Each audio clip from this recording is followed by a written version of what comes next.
तो drugs case में आर्यन खान को क्लीन चिट मिल गई। कल जो चार्जशीट दाखिल की गई थी उसमें आर्यन खान का नाम नहीं था और ऐसे में बड़ा सवाल यही है कि क्या आर्यन खान को फंसाया गया था। और ये सवाल हम आपके सामने इसलिए रख रहे हैं क्योंकि जिन हालातों में आर्यन खान पर कार्रवाई हुई उसके बाद जिस तरह से आर्यन बेगुनाह साबित हुए उससे कई सवाल उठ रहे हैं। इतना ही नहीं, सूत्रों के मुताबिक सरकार समीर वानखेड़े पर कार्रवाई कर सकती है। समीर वानखेड़े एनसीबी के पूर्व जोनल डायरेक्टर हैं। उन्हीं की अगुवाई में आर्यन खान से जुड़े मामले पर यह कार्रवाई हुई। बाद में उन्हें ट्रांसफर कर दिया गया था। तो केस किस तरह से आगे बढ़ा, पहले ये गिरफ्तारी होती है। 2 अक्टूबर को 26 दिन जेल में बिताते हैं आर्यन खान और लगातार व्हाट्सएप चैट्स का हवाला दिया जा रहा था। इंटरनेशनल ड्रग कंस्पिरेसी की बात की जा रही थी, ये आरोप लगे थे, लेकिन ड्रग्स की बरामदगी नहीं हुई थी आर्यन खान के पास से। और जो ड्रग्स के सेवन के आरोप लगे थे, इंटरनेशनल ड्रग कंस्पिरेसी की बात की जा रही थी, उसमें सिर्फ व्हाट्सएप चैट का हवाला दिया जा रहा था। लेकिन व्हाट्सएप चैट्स कभी भी एक कंप्लीट प्रूफ, एक कंप्लीट एविडेंस नहीं माना जाता है। ये कल जब एनसीबी के डीजी ने जो प्रेस कॉन्फ्रेंस की उसमें ये बात सामने आई कि किसी तरह के कोई सबूत नहीं मिल पाए और इसी वजह से एनसीबी की चार्जशीट में उनका नाम नहीं रहा। उसके अलावा 5 और जो आरोपी थे उन्हें भी सबूतों के अभाव में चार्जशीट में से उनके नाम को हटा दिया गया। लेकिन जो बाकी 14 आरोपी हैं उनके खिलाफ एनडीपीएस की अलग अलग धाराओं के तहत ये मामला आगे बढ़ेगा। लेकिन बड़ा सवाल ऐसे में हम यही पूछ रहे हैं कि समीर वानखेड़े की जो पूरी ये जांच प्रक्रिया रही इस पूरे केस में, उसको लेकर कई सवाल खड़े हो रहे हैं। और जो 26 दिन आर्यन खान ने जेल में बिताए बिना किसी सबूत के, आखिरकार ये इस तरह से इतनी जल्दी ये गिरफ्तारी क्यों कर ली जाती है बिना किसी सबूतों के, ये भी एक बड़ा सवाल सामने है जिसको लेकर लगातार चर्चाएं हो रही हैं। और इस वक्त हमारे साथ उज्जवल निकम जी इस वक्त जुड़ चुके हैं। उज्जवल निकम जी, सबसे पहले तो मेरा आपसे यही सवाल है कि क्लीन चिट मिल गई आर्यन खान को ड्रग्स केस में, चार्जशीट में उनका नाम नहीं है, सबसे बड़ा आधार क्या रहा? मीमांसा, मैं पहले यह साफ करना चाहता हूं कि जो एनसीबी के डीजी साहब ने कल जो प्रेस स्टेटमेंट दिया उसमें उन्होंने 3 बात अहम कही। पहली बात तो उन्होंने ये कहा कि 6 व्यक्तियों के खिलाफ पूरा सबूत यानी पुख्ता सबूत यानी बियॉन्ड रीजनेबल डाउट ऐसा सबूत नहीं मिला, इसलिए उन्होंने चार्जशीट नहीं दर्ज की। दूसरी बात उन्होंने ये कही कि व्हाट्सएप चैट के लिए कोरॉबरेटिव मटेरियल मिला नहीं, इसका मतलब व्हाट्सएप चैट प्राइमरी एविडेंस है। तीसरा अहम बात उन्होंने कही कि अभी तक हमारा इन्वेस्टिगेशन पेंडिंग है और इन्वेस्टिगेशन जारी रहेगा। मैं समझ ये नहीं पा रहा हूं कि क्लीन चिट जो आर्यन खान को मिली है ये सिर्फ उसका चार्जशीट में नाम नहीं, इसी की वजह से आप लोग कह रहे हैं क्या एनसीबी का भी ये कहना है? अगर एनसीबी के एसआईटी का ये कहना होगा तो मेरा अहम सवाल ये होगा कि एसआईटी को ये अधिकार किसी ने दिया है? देखिए, जो उसको आर्यन खान को अरेस्ट के बाद जो भी बवाल और कई सवाल थे, मैं मानता हूं कि समीर वानखेड़े के पास से बहुत कुछ गलतियां हुई, पुख्ता सबूत होने के बावजूद न होने की भी उसने उनको अरेस्ट करने की ज्यादा हेस की। मैं ये भी मानता हूं कि मिस्टर वानखेड़े ने कोई गलतियां की, खामियां थी इन्वेस्टिगेशन में। लेकिन जब उसके बाद एसआईटी बैठेगी और एसआईटी ने एविडेंस कलेक्ट करके उस पर कॉमेंट करना और एक जजमेंट देना कि बियॉन्ड रीजनेबल डाउट प्रूव नहीं होता है इसलिए हम उसको चार्जशीट में, ये अधिकार एसआईटी को है क्या? ये अधिकार सिर्फ कोर्ट को है। अगर ये एसआईटी अगर ये कोर्ट में पूरा सबूत लेके आते थे तो शायद आर्यन खान डिस्चार्ज के लिए अप्लाई कर सकता था। मैं इस बात से हैरान हूं कि आम आदमी का विश्वास क्या होगा। ऐसे कई मामले हैं कि जिस मामले में प्राइमरी एविडेंस पे अरेस्ट किया जाता है, पुख्ता सबूत नहीं, कोर्ट डिस्चार्ज कर देता है, उसके लिए एसआईटी बैठाई जाती है? नहीं बैठाई जाती। फिर सेलिब्रिटी के लिए एक अलग न्याय होगा और आम आदमी के लिए अलग न्याय होगा। इस प्रकार अगर आम आदमी के मन में अगर शंका आएगी तो हम जवाब क्या देंगे? और इसीलिए मैं मानता हूं कि बड़ी सावधानी से ये पूरा एनसीबी ने मामला हैंडल करना चाहिए था। एसआईटी बैठी ये अच्छा हो गया। एसआईटी ने कुछ जो भी सबूत मिले उनको नहीं सबूत मिले कोर्ट में पेश करना चाहिए था। आज रूल ऑफ लॉ पर विश्वास अगर रखना है तो आम आदमी का विश्वास रूल ऑफ लॉ पर बरकरार है। और अगर कोई सेलिब्रिटी होगा तो क्या आप इस तरह से हमेशा एसआईटी कॉन्स्टिट्यूट करेंगे? और हर वक्त एसआईटी की तरफ से इस प्रकार जजमेंट आएगा बियॉन्ड रीजनेबल डाउट। ये बियॉन्ड रीजनेबल जी, डाउट उज्ज्वल निकम जी आप रहिए हमारे साथ, क्योंकि चलता है। आर्यन के जो वकील हैं सतीश मान शिंदे, उनसे भी हमने बात की है और उन्होंने जो अहम बात कही है वो ये कि आर्यन खान को फंसाया गया है। आर्यन खान के खिलाफ किसी तरह के कोई सबूत नहीं मिले और इसी वजह से चार्जशीट में उनका नाम नहीं शामिल किया गया। ये सतीश मान शिंदे, आर्यन खान के वकील, उनकी ओर से ये बड़ी बात कही गई है कि आर्यन खान को फंसाया गया है। उज्ज्वल निकम जी, आप इस पर क्या कहेंगे? क्या आर्यन खान को फंसाया गया? वो एक सेलिब्रिटी के बेटे हैं, क्या इसकी कीमत उन्हें चुकानी पड़ी? देखिए, व्हाट्सएप चैट ये प्राइमरी एविडेंस रहता है। अगर किसी के मोबाइल पे कोई ऑब्जेक्शनेबल व्हाट्सएप चैट होगा तो उसका क्लैरिफिकेशन उसे देना। लेकिन ये सवाल अहम बिल्कुल सही है कि सिर्फ व्हाट्सएप चैट पे आधार पर किसी को अरेस्ट या चार्जशीट नहीं फाइल कर सकते, ये भी बात बिल्कुल सही है। लेकिन फंसाया गया क्या नहीं गया इसके बारे में मैं कुछ नहीं बता सकता हूं, क्योंकि वानखेड़े की ऑनेस्टी के बारे में भी कई बात कही जाती है। वो ऑनेस्ट ऑफिसर ऐसे कुछ लोग कहते हैं, कई लोग नहीं कहते, तो मुझे इस बवाल में नहीं पड़ना है। मुझे यही से सवाल से मैं हैरान हूं कि क्या जिस प्रकार की एसआईटी ने कार्यवाही की वो कार्यवाही उचित थी क्या? सवाल नंबर 1। सवाल नंबर 2, अगर आर्यन खान को फंसाया गया है, अगर आर्यन खान को जानबूझकर एक पब्लिसिटी स्टंट के लिए अरेस्ट किया है, तो आर्यन खान के पास भी लीगल वेपन्स थे। सिर्फ उनके वकील साहब कहते हैं कि फंसाया गया, आज वो फंसाया गया कह रहे हैं क्योंकि आज एसआईटी ने उसके बारे में कह दिया है। और एसआईटी ने आमतौर पर ऐसा कभी कहा नहीं है कि उसको क्लीन चिट हमने दे दी है। ये क्लीन चिट जो है ये मीडिया लगा रही है। एसआईटी ने बड़ी सावधानी से यही कहा है कि हमें पुख्ता सबूत नहीं मिला व्हाट्सएप चैट को कोरॉबरेट करने के लिए। निकम जी, मैं आपको रोक रही हूं। जो सतीश मान शिंदे हैं जिसका अभी मैं जिक्र कर रही थी, उनसे यही सवाल पूछा गया था कि आर्यन को क्लीन चिट मिल गई, इसका सबसे बड़ा आधार क्या रहा, और इस पर उन्होंने क्या जवाब दिया, ये सुनिए। कि जो मैंने पहले दिन से कोर्ट में पेश की थी कि आर्यन के पास कोई बरामद हुई नहीं थी ड्रग्स की, कोई एविडेंस नहीं थी, देयर वाज नो कॉन्स्पिरेसी और कोई सबूत नहीं थी, फिर भी उसको 26 दिन डिटेंशन में रहना पड़ा। सिर्फ हाईकोर्ट की उसकी सुनवाई करके बेल दी थी। जो पिछले 2 कोर्ट थे उनका भी जिम्मेदारी बनती है कि उन्होंने जो भी कानून था, कोई कानून की पावर थे उनके पास, उसकी इस्तेमाल नहीं की।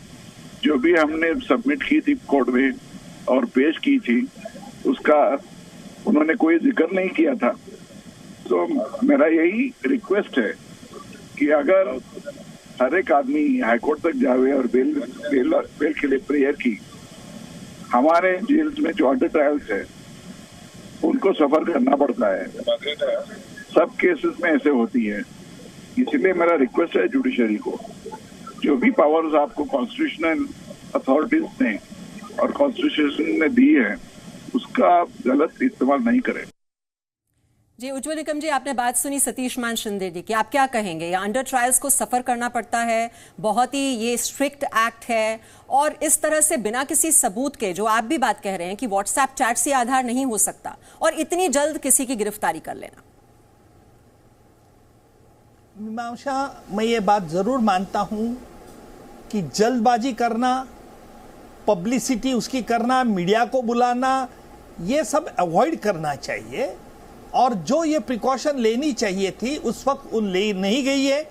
और देखिए, आम आदमी को यही लगता है ना कि इस सेलिब्रिटी के लिए क्या होगा न्याय, लेकिन व्हाट्सएप चैट एक प्राइमरी एविडेंस है। मैं आज भी कहूंगा कि व्हाट्सएप चैट एक प्राइमरी एविडेंस है, और वो प्राइमरी एविडेंस के लिए कोरॉबरेटिव मटेरियल नहीं मिला, ये बात अलग है। इन्वेस्टिगेशन के 2 एंगल है। एविडेंस न होना, बिना एविडेंस के अरेस्ट करना, यह गंभीर बात है। लेकिन अगर उसके मोबाइल के व्हाट्सएप चैट में इसके बारे में कुछ जिक्र है, बात है, तो उसका थरो इंट्रोगेशन होना चाहिए था, फिर अरेस्ट का कदम उठाना चाहिए था। अभी क्या हुआ, क्यों हुआ, इसके बारे में मुझे जानकारी नहीं है। लेकिन ये एक बात जरूर है कि उसके बाद भी जो वानखेड़े जी की गलती हुई, वो एसआईटी की भी गलती हुई। एसआईटी ने बड़े कल प्रेस कॉन्फ्रेंस में कह दिया कि भाई उसके खिलाफ कोई बियॉन्ड रीजनेबल डाउट उनका इस्तेमाल इसका प्रूव नहीं हो सकता। बियॉन्ड रीजनेबल डाउट वो कोर्ट में होता है, और फिर तुम जो भी सबूत एसआईटी कलेक्ट करती हो कोर्ट में पेश करना। कोर्ट में डिस्चार्ज की प्रावधान है, कोर्ट में विड्रॉल फ्रॉम द प्रोसिक्यूशन का प्रावधान है, ये कर सकते थे, नहीं किया गया। तो मुझे चिंता इस बात की है कि आज इस पूरे मामले से आम आदमी के मन में दो सवाल खड़े होते हैं। पहला सवाल यह है कि क्या सेलिब्रिटी होने के कारण जानबूझकर अरेस्ट किया गया। दूसरा सवाल यह है और सेलिब्रिटी है इसलिए एसआईटी तुरंत बैठेगी और एसआईटी ने पूरा जजमेंट सुनाया दिया जो कोर्ट ने सुनाना चाहिए था। इसमें रूल ऑफ लॉ का विश्वास लोगों के क्या होगा। न्यायपालिका एक स्वतंत्र व्यवस्था है। माने जी ने कहा कि कई मामले में ऐसे लोगों के खिलाफ, बेगुनाह लोगों के खिलाफ अगर एनसीबी के है तो आप उनसे वकालत करना चाहिए, आप खुद आना चाहिए आगे चल के कि भाई तेरा मैं एडवोकेसी करता हूं। अब नहीं करते ना, क्यों नहीं करते? क्योंकि आम आदमी के लिए कोई जान फुकार के देने वाला सही कह रहे हैं आप उज्ज्वल निकम साहब। और हम चाहते हैं कि हमारे जो दर्शक इस वक्त को देख रहे हैं उनकी बेटर अंडरस्टैंडिंग होनी चाहिए कि पूरा मामला क्या है और लीगल पर्सपेक्टिव क्या है इससे जुड़ा हुआ, वो हम समझाने की कोशिश कर रहे हैं। आप रहिए हमारे साथ। और सतीश मान शिंदे से हमारा यह भी सवाल था कि जो चार्जेस लगे थे आर्यन खान पर, एक तो ड्रग्स के सेवन के थे और इंटरनेशनल ड्रग कंस्पिरेसी में शामिल होने के आरोप भी उन पर लगे। इस पर क्या कहा सतीश मान शिंदे जी ने, वो सुनिए आप। हमने पहले दिन से ही बताया था कि कोई इंटरनेशनल कॉन्स्पिरेसी नहीं है, कुछ नहीं है। इसके बारे में धूल उचा रही थी और कीचड़ उचा रहे थे एनसीबी वालों ने, टोटली गलत था। और सेंट्रल गवर्नमेंट के जो अथॉरिटीज है, प्राइम मिनिस्टर और नरेंद्र मोदी और होम मिनिस्टर अमित शाह जी, इन्होंने मेरे ख्याल से इसकी जानकारी लेके पूरी इन्वेस्टिगेशन ऑर्डर की थी। इसीलिए जो भी फैसला कल हुई है वही उनके आधार पर ही हुई है। और मेरा रिक्वेस्ट है कि सब केसेस में जो लास्ट 3 इयर्स में एनसीबी में इन्वेस्टिगेट हुई है उनको आप री इन्वेस्टिगेट करके कहीं भी झूठे केसेस के आधार पर लोगों को प्रोसिक्यूट की गई है उनको जस्टिस दे जाएगा। और सतीश मान शिंदे से हमने ये भी सवाल पूछा कि इस पूरे केस में समीर वानखेड़े की भूमिका को लेकर सवाल उठ रहे हैं, उनकी जांच प्रक्रिया को लेकर सवाल हैं, इस पर उनका क्या कहना है? उनके बारे में मैं कुछ बोलना नहीं चाहता हूं। जो भी कार्रवाई डायरेक्टर जनरल ऑफ एनसीबी लेने चाह रहे हैं उनको लेने दो, और हमारे पावर्स में नहीं बनता है। जो कार्रवाई वो कर रही है वो सही है। तो सतीश मान शिंदे कहते हुए कि समीर वानखेड़े की जांच प्रक्रिया को लेकर ये जो सवाल खड़े हो रहे हैं इस पर उनको कुछ नहीं कहना है, लेकिन किसी तरह के सबूत नहीं थे आर्यन खान के खिलाफ और इसी वजह से चार्जशीट में उनका नाम नहीं शामिल किया गया। उज्ज्वल निकम जी भी लगातार हमारे साथ जुड़े हुए हैं। उज्ज्वल निकम जी, आपने सुना कि समीर वानखेड़े की जो पूरी जांच प्रक्रिया है उसको लेकर आपकी ओर से भी टिप्पणी की गई थी और सतीश मान शिंदे जी ने हालांकि इस पर कुछ नहीं कहा, लेकिन यहाँ सवाल तो खड़े होंगे ही कि एक एसआईटी का गठन बाद में किया जाता है और आप तो कह रहे हैं कि पहले भी सवाल थे और सवाल तो अब भी हैं, तो फिर समाधान है क्या इसका? और दूसरी बात मैं आपसे समझना चाहती हूं कि अब अगला कदम, अब लीगल स्टेप क्या हो सकता है आर्यन खान के वकील का, जो डिस्चार्ज की एप्लीकेशन की बात आप कर रहे हैं? मीमांसा जी, और डिस्चार्ज की बात तो अभी आ ही नहीं सकती है, क्योंकि अगर उनका नाम एसआईटी ने चार्जशीट में नहीं दर्ज किया है तो इसका मतलब है उसको अभियुक्त आरोपी नहीं दिखा रहे। और मैं इसलिए हैरान इसलिए हूं कि क्यों आप जो कानून का अधिकार है, जो कोर्ट का अधिकार है, वो आप खुद क्यों ले रहे? कोर्ट के सामने जो भी एसआईटी ने फर्दर इन्वेस्टिगेशन किया है वो फर्दर इन्वेस्टिगेशन, अभी एक सवाल अहम दूसरा ऐसा है कि आर्यन खान के खिलाफ जो व्हाट्सएप चैट के आधार पर जो पहले ऐसा ये कहती थी नारकोटिक ब्यूरो कि इंटरनेशनल ड्रग पैडलर के उससे संबंध है, साजिश का हिस्सेदार है। देखिए, साजिश के लिए तो डायरेक्ट कोई सबूत मिलता नहीं, इनडायरेक्ट सबूत मिलता है। क्या एसआईटी ने जो व्हाट्सएप चैट में जिसके तरफ से आए थे, फॉरेन से होंगे, तो क्या फॉरेन के लोगों के जिसके तरफ से आए उनका स्टेटमेंट दर्ज किया क्या नहीं किया, ये पता नहीं। अभी ये एसआईटी ने पूरी बातें खोलकर कोर्ट को बताना होगा कि क्या जो व्हाट्सएप चैट थे वो किसी तरह अल्टर थे, क्या फैब्रिकेटेड थे, और आप कहते हैं कि हमारा इन्वेस्टिगेशन चालू है। भैया आज आप भी पेंडिंग स्वॉर्ड रखना चाहते हैं, ये पेंडिंग स्वॉर्ड। उज्ज्वल निकम जी, इन्वेस्टिगेशन अभी भी जारी रहेगा, इससे क्या समझा जाए? अब आर्यन खान की जो फाइल है वो बंद हो चुकी है, या अभी भी गुंजाइश आपको नजर आती है कि कुछ एविडेंस ऐसा मिलता है तो आगे ये केस चल सकता है? मेरा तो कहना यही है। एसआईटी ने बड़े एसआईटी के नारकोटिक ब्यूरो के डायरेक्टर ने जो स्टेटमेंट दिया है कि हमने एविडेंस, पुख्ता सबूत नहीं है व्हाट्सएप चैट के लिए, बियॉन्ड रीजनेबल डाउट के लिए, लेकिन हमारा further investigation is still on.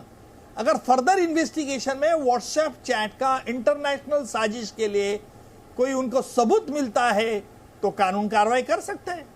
अगर एसआईटी को यह मानना है कि आर्यन खान के खिलाफ कोई सबूत नहीं है, ये व्हाट्सएप चैट फैब्रिकेटेड है, डॉक्टर है, तो उन्होंने वो बात कहनी चाहिए थी। क्यों आर्यन खान के उसके हैंगिंग स्वॉर्ड रखना चाहिए? देखिए, मुझे इसे we can not adopt a double standard. Let me tell you very frankly, जब हम बड़े बड़े मैटर्स में चलाता हूं as a public responsible public prosecutor, तो मेरा कहना यही रहता है कि अभियुक्तों के खिलाफ सबूत है कि नहीं है। I ask the investigating agency, if there is evidence show me. Prima facie connect होता है कि नहीं देखा जाएगा, कोर्ट में हम कन्विक्ट करते हैं।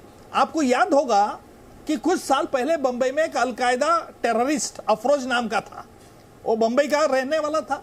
अफरोज ने कहा कि मैं अलकायदा का मेंबर हूं और बंबई में मुझे हाईजैक करके प्लेन ये करने का था। बंबई के पुलिस के बड़े बड़े पुलिस ऑफिसर न्यूयॉर्क, वॉशिंगटन में जाके आए, देख के आए, तो उन्होंने सचमुच देखा कि पाया कि ये अफरोज ने फ्लाइंग का टेस्ट लिया था, फ्लाइंग उसको आता था फ्लाइंग करना। तो इसका मतलब यह हुआ कि अफरोज के खिलाफ वो पोटा के अंदर, उस समय पोटा था, पोटा के अंदर चार्जशीट दर्ज कर दिया। कोर्ट में मैं खड़ा था as a special public prosecutor. Court में मैंने देखा कि अफरोज के जो एक्ट्स है, बंबई उड़ाना का, बंबई विमान लेके भगाने का, तो पोटा कानून आने के पहले था, तो पोटा नहीं लग सकता था। I have taken a bold stand in court कि मैंने कहा कि अफरोज को पोटा हटाया जाए और कोर्ट को विड्रॉ करना पड़ा पोटा। इस प्रकार की हमारी ट्रांसपेरेंसी चाहिए। जी बिल्कुल, उज्ज्वल निकम जी, सही बात आप कह रहे हैं कि जुडिशियल सिस्टम में ट्रांसपेरेंसी की बहुत जरूरत है, और तभी जो आम आदमी है उसका भरोसा, उसका विश्वास जुडिशरी पर हो पाएगा। Presenting B News app available on Google Play and App Store. Download it now.